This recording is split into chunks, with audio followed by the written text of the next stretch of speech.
Assalamualaikum warahmatullahi wabarakatuh.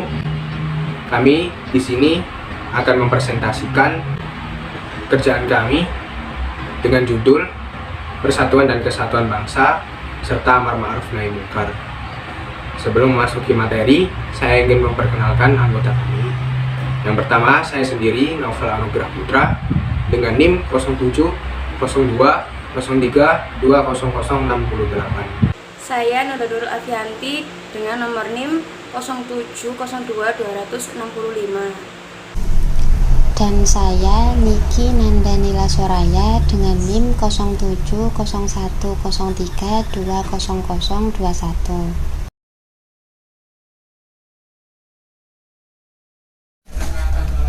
Materi pertama yang akan kita bahas yaitu mengenai pentingnya menjaga persatuan dan kesatuan umat Islam. Mengapa hal tersebut penting? Karena pada zaman sekarang ini seringkali kita temukan berbagai macam fitnah dan perpecahan, sehingga rasa persaudaraan atau ukhuwah dan persatuan sangat sulit untuk ditemukan. Hanya karena ingin mengejar kepentingan pribadi atau golongan, rasa persaudaraan dan persatuan seringkali dikesampingkan dan disisihkan. Berdalih ingin menjaga persatuan dan menghindari perpecahan, kebanyakan orang tidak beramar ma'ruf nahi munkar, tidak mengatakan sesuatu yang hak dan mendiamkan sesuatu yang batil. Tentu saja hal yang seperti itu tidak benar, karena tidak mungkin akan tercapai persatuan dan persaudaraan yang hakiki dengan menggunakan cara yang demikian. Di dalam Al-Quran, surah Ali Imran ayat 103 dijelaskan bahwa umat Islam diperintahkan untuk bersatu, untuk menjaga persatuan dan saling bekerja sama dalam hal kebaikan. Ada beberapa cara yang dapat kita lakukan untuk menjaga persatuan dan kesatuan umat Islam. Yang pertama yaitu dengan kembali kepada agama yang benar, yaitu Islam, dan mentauhidkan Allah. Kemudian yang kedua yaitu kembali kepada Al-Quran dan As-Sunnah. Yang ketiga yaitu mentaati Allah dan Rasulnya. Kemudian berlapang dada dalam masalah-masalah khilaf atau perbedaan. Dan yang terakhir yaitu dengan memberikan nasihat kepada para penguasa dan kepada kaum muslimin secara umum. Tentunya dalam menjaga persatuan dan kesatuan umat Islam, Nabi Muhammad SAW memberikan arahan kepada umatnya, baik sabda ataupun perintahnya, agar umatnya selalu menerapkan apa yang diajarkan oleh beliau. Karena memang persatuan dan kesatuan itu sangat penting bagi umat itu sendiri. Nah, Nabi Muhammad SAW dalam sabdanya banyak menyebutkan masalah tentang persatuan ini, yang juga berisi anjuran untuk menjaga persatuan dan menghindari perpecahan. Di antaranya adalah hadis At-Tirmizi dari Abu Darda, yaitu Bismillahirrahmanirrahim. Qala Rasulullah sallallahu alaihi wasallam, ala ukhbirukum bi afdala min darajati syiyami wassalati wassadaqah. Qalu bala, qala salahu dhatil baini fa inna fasada dhatil baini hiyal haliqah. Nah, seperti contoh hadis di atas tadi, Nabi sudah memberitahukan kepada para umatnya bahwasanya jika kaum muslimin itu bersatu di atas sunnah, mereka akan mendapatkan rahmat Allah Azza wa Jalla, kebaikan dan juga kekuatan. Begitupun sebaliknya.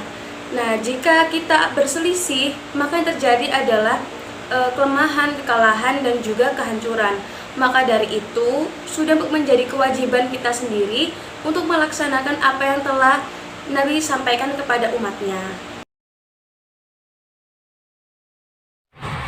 Persatuan dan kesatuan umat Islam dalam perspektif Al-Quran. Dalam mengajak manusia ke dalam sebuah bentuk kesatuan, maka diwajibkan yang namanya amar ma'ruf nahi munkar. Karena tidak mungkin kita bersatu tanpa melarang orang-orang yang masih melakukan kesyirikan, bid'ah, kemaksiatan, serta bentuk-bentuk hal-hal yang menyimpang lainnya. Dikarenakan sebuah persatuan dan kesatuan yang dikehendaki Allah SWT ialah kesatuan yang di atasnya terdapat pedoman Al-Quran dan As-Sunnah. Karena itu Allah SWT memberikan kita pedomannya dengan bentuk firman Allah SWT yang berbunyi, wa'tasimu bihablillahi jami'a wa la tafarraqu Wadhkuru ni'matallahi 'alaikum idza kuntum a'da'an fa'alafa baina qulubikum fa asbahtum bi ni'matihi ikhwana wa kuntum 'ala safa hufratin minan nari fa anqadhakum minha kadzalika yubayyinullahu lakum ayatihi la'allakum tahtadun. Kemudian pengertian amar ma'ruf nahi mungkar. Menurut bahasa, pengertian al-ma'ruf berkisar pada segala hal yang dianggap baik oleh manusia dan mereka mengamalkan serta tidak mengingkarinya. Sedangkan menurut bahasa Arab, ma'ruf adalah sesuatu yang dianggap baik oleh hati dan hati menjadi tenang dengan ma'ruf tersebut. Amar ma'ruf nahi mungkar menyampaikan hendaknya memperhatikan beberapa poin dapat diterapkan dalam berbagai bentuk lapisan masyarakat. Yang pertama adalah hendaknya amar ma'ruf nahi mungkar dilakukan dengan cara yang ihsan agar tidak berubah menjadi penelanjang aib dan menyinggung perasaan orang lain. Yang kedua adalah Islam adalah agama yang berdimensi individual dan sosial. Maka sebelum memperbaiki orang lain, seorang muslim dituntut berintrospeksi diri sendiri dan berbenah diri, sebab amar ma'ruf nahi mungkar yang baik adalah yang diiringi dengan keteladanan. Ketiga adalah menyampaikan amar ma'ruf nahi mungkar disandarkan kepada keikhlasan karena mengharapkan ridha Allah, bukan mencari popularitas dan dukungan politik. Amar ma'ruf nahi mungkar. Dalam melaksanakan amar ma'ruf nahi mungkar, tentunya ada beberapa hal yang perlu kita ketahui dan kita penuhi dalam melaksanakannya, yaitu rukun amar ma'ruf nahi mungkar dan juga adab amar ma'ruf nahi mungkar. Amar ma'ruf nahi mungkar adalah semua perbaikan-perbaikan, pelurusan dan pembinaan yang sesuai dengan rambu-rambu agama Islam. Hal itu tentunya tidak terlepas dari bekal pengetahuan-pengetahuan, pengalaman, kajian, identifikasi, serta pemahaman. Karena itu, para ulama mengadakan bahwasanya rukun amar ma'ruf nahi mungkar terbagi menjadi 4. Yang pertama, amar ma'ruf nahi mungkar dilengkapi dengan orang yang menyerukan kepada sebuah kebaikan dan mencegah dari kemungkaran. Lalu yang kedua, adanya kemungkaran yang dihapuskan. Yang ketiga, pelaku kemungkaran harus diperintah untuk berhenti dari perbuatan kemungkaran. Lalu yang keempat, urutan tingkatan adab dan cara yang digunakan. Adab amar ma'ruf nahi mungkar. Tentunya amar ma'ruf nahi mungkar memiliki adab-adab tertentu yang mencerminkan sifat dari orang yang memperpraktekkan amar ma'ruf nahi mungkar itu sendiri. Amar ma'ruf nahi mungkar tentunya dilakukan orang-orang yang memiliki sifat-sifat kelembutan, perhatian, berilmu, jauh dari sikap pemarah, serta paham agama, dan tidak ada di dalam dirinya sifat riya atau ingin dilihat atau didengarkan apa yang telah diperbuatnya dalam amar ma'ruf nahi mungkar itu sendiri. Karena itu, adab-adab amar ma'ruf nahi mungkar terbagi menjadi 4. Yang pertama, berilmu agama. Yang kedua, al-wara, yang artinya takut dosa dan takut amal perbuatannya dicatat oleh malaikat. Lalu yang ketiga, al-khuluq, yang itu berhalak baik dan jauh dari sikap pemarah. Serta yang terakhir, arifku, yang memiliki sifat kelembutan. Amar ma'ruf dan nahi mungkar dalam perspektif as-sunnah atau hadis. Salah satu hadis Nabi yang menerangkan tentang amal ma'ruf nahi mungkar yaitu hadis Arba'in nomor 34 yang berbunyi, An Abi Sa'ad Al-Khudri radhiyallahu anhu qala sami'tu Rasulullah sallallahu alaihi wasallam yaqulu man ra'a minkum munkaran falyughayyirhu biyadihi fa illam yastati' fa bilisanihi fa illam yastati' fa biqalbihi wa dzalika udhiful iman. Rawahu Muslim. Yang artinya dari Abu Sa'id Al-Khudri radhiyallahu an, dia berkata, saya mendengar Rasulullah sallallahu alaihi wasallam bersabda, Barang siapa di antara kalian melihat kemungkaran, maka hendaklah ia merubahnya dengan tangannya. Jika tidak mampu, maka dengan lisannya, dan jika tidak mampu, maka dengan hatinya. Yang demikian itu adalah selemah-lemah iman. Hadis riwayat Muslim. Hadis tersebut berisi tingkatan-tingkatan dalam beramar ma'ruf nahi munkar. Yang pertama yaitu biyadihi, atau dengan tangannya. Tangan di sini diartikan dengan kekuasaan.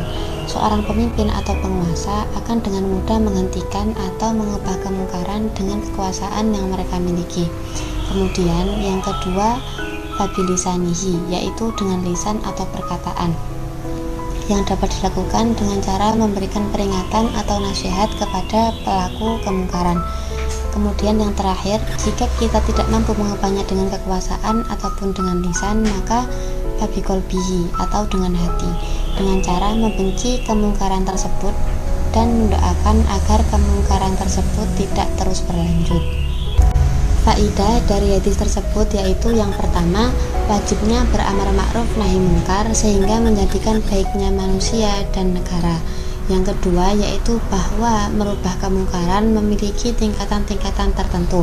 Barang siapa yang mampu atas salah satu dari hal tersebut, maka ia diwajibkan untuk melakukan hal itu. Yang ketiga yaitu bahwa adanya perbedaan iman. Ada yang imannya kuat, lemah, dan paling lemah.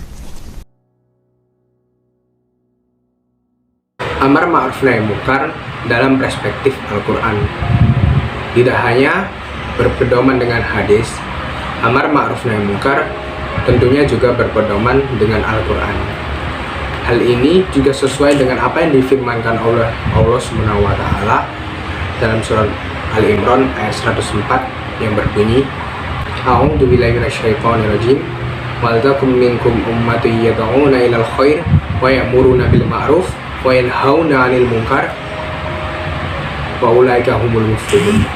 Yang artinya, hendaklah ada di antara kamu segolongan umat yang menyeru kepada kebajikan, memerintahkan kepada yang ma'ruf, dan mencegah dari yang mungkar, dan merekalah orang-orang yang beruntung. Bentuk-bentuk dari amar ma'ruf dan nahi munkar. Yang pertama yaitu dengan senjata. Islam menyerukan untuk mengangkat senjata atau dapat diartikan dengan berperang, tetapi hanya pada hal-hal yang memang diperlukan atau jika dalam kondisi yang sangat mendesak, seperti yang terdapat dalam Al-Quran surah An-Nisa ayat 75 yang artinya, mengapa kamu tidak mau berperang di jalan Allah, membela kaum yang lemah, baik laki-laki maupun perempuan dan anak-anak, yang semuanya berdoa, ya Tuhan kami, keluarkanlah kami dari negeri ini atau Mekah yang zalim penduduknya. Berilah kami pelindung dari sisi Engkau dan berilah kami penolong dari sisi Allah. Yang kedua yaitu dengan politik. Perjuangan dengan menggunakan kekuatan politik dalam suatu negara dikemas dalam berbagai macam bentuk atau wadah. Salah satu di antaranya yaitu dengan membentuk kelompok atau biasa disebut dengan partai politik. Kemudian yang ketiga yaitu dengan berdakwah. Dakwah secara bahasa berarti mengundang, memanggil, berdoa, mengajak pada sesuatu, dan mengubah dengan perkataan dan perbuatan atau amal. Hikmah amar ma'ruf nahi munkar. Sebagaimana kewajiban-kewajiban lainnya, amar ma'ruf nahi munkar memiliki hikmah-hikmah di balik perintah untuk melaksanakannya. Di antaranya adalah yang pertama, sebagai tanda kesempurnaan iman. Yang kedua, menetapkan kebaikan dalam umat Islam. Yang ketiga, mengurangi atau meminimalisir kejahatan dan kerusakan dalam umat sehingga umat terhindar darinya. Yang keempat, menciptakan lingkungan yang baik serta menumbuhkan akhlak yang mulia dan menghilangkan berbagai kemungkaran dan akhlak yang buruk yang di bawah naungannya akan tumbuh generasi yang baik. Yang kelima, menumbuhkan rasa persaudaraan antara sesama muslim dengan tolong-menolong dalam kebaikan dan ketakwaan. Yang keenam, merupakan jalan keselamatan di dunia dan di akhirat. Yang terakhir, menjadi sebab kekuatan dan kemenangan di dunia.